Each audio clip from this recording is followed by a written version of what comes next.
Hey 13-18, on continue notre thématique du mois en traitant des émotions qui affectent négativement notre santé mentale. Cette semaine, on parle de frustration. C'est un sentiment d'impatience et d'anxiété qu'on ressent quand on pense que nos besoins ne seront pas satisfaits ou quand on se trouve devant des problèmes à l'apparence insurmontable. Des fois, Dieu est au centre de notre impatience et de nos insatisfactions. Oui, on va se dire la vraie affaire. Ça arrive qu'on soit frustré par Dieu. C'est exactement ce qui s'est passé avec Jonas. Mais avant d'aller plus loin dans cette histoire, je vais vous expliquer premièrement qui était ce personnage. Jonas était un des prophètes dans la Bible et comme tous les prophètes, son rôle était d'être intermédiaire entre Dieu et son peuple et délivrer le message. À la demande de Dieu, Jonas devait annoncer aux habitants de la ville de Ninive qu'ils seront punis en raison de leurs nombreux péchés. Face à cette demande, on lit dans la Bible, Jonas s'est mis en route pour s'enfuir à Tarsis, loin de la présence de l'Éternel. C'est quand même fou. Jonas, un prophète que sa job est d'avertir le peuple des conséquences de leurs actions et les encourager à changer, décide de s'enfuir. Il décide d'aller loin de la présence de Dieu. Est-ce que ça t'arrive d'essayer de fuir la présence de Dieu à cause que tu es frustré contre lui? Souvent, la frustration arrive quand nos attentes, nos désirs, nos rêves ne sont pas alignés avec la volonté de Dieu. Pour Jonas, on comprend très rapidement que son sens de justice s'oppose à la miséricorde de Dieu. Il ne voulait pas faire cette mission car il savait déjà que la menace de Dieu n'allait pas se réaliser. Jonas connaissait Dieu et savait que la menace de Dieu allait faire son effet et que les Ninivites allaient se repentir. Aujourd'hui, je veux que tu prennes conscience de ce qui crée ta frustration envers Dieu et que tu puisses prendre le temps d'y réfléchir. Prie et demande à Dieu de t'aider à voir selon sa perspective. Jonas 1.3. Et après, ça commence. Hey 13-18, on continue notre thématique du mois en traitant des émotions qui affectent. Hey 13-18, on continue notre thématique. Des fois, Dieu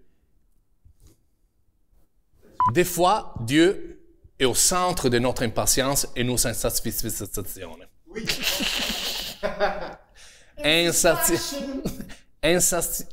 Insatisfaction. Je sais déjà qu'on va passer beaucoup de temps sur ce mot-là.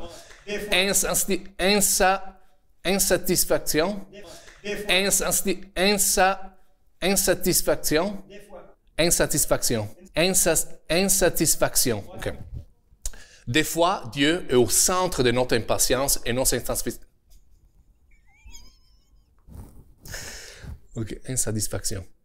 Des fois, Dieu est au centre de notre impatience et nos insatisfactions. Eh bien, c'est pas facile comme mot. Des fois, Dieu est au centre de notre impatience et de nos insatisfactions. Et de nos insatisfactions. OK. Des fois, Dieu est au centre de notre impatience et de nos insatisfactions. Hey, tu rigoles, mais ça va risquer de... OK. Et de nos mais il y a un truc pour le le dire, c'est quoi? Insatisfaction.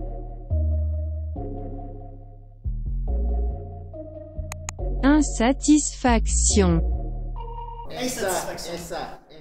Insatisfaction. Insatisfaction. Insatisfaction. Insatisfaction. Insatisfaction. Insatisfaction. Mais je vais m'en aider. Des fois, Dieu est au centre de notre impatience et de nos insatisfactions. Tu sais qu'est-ce qu'on fait? On va dire et de nos, et tu mets les mots.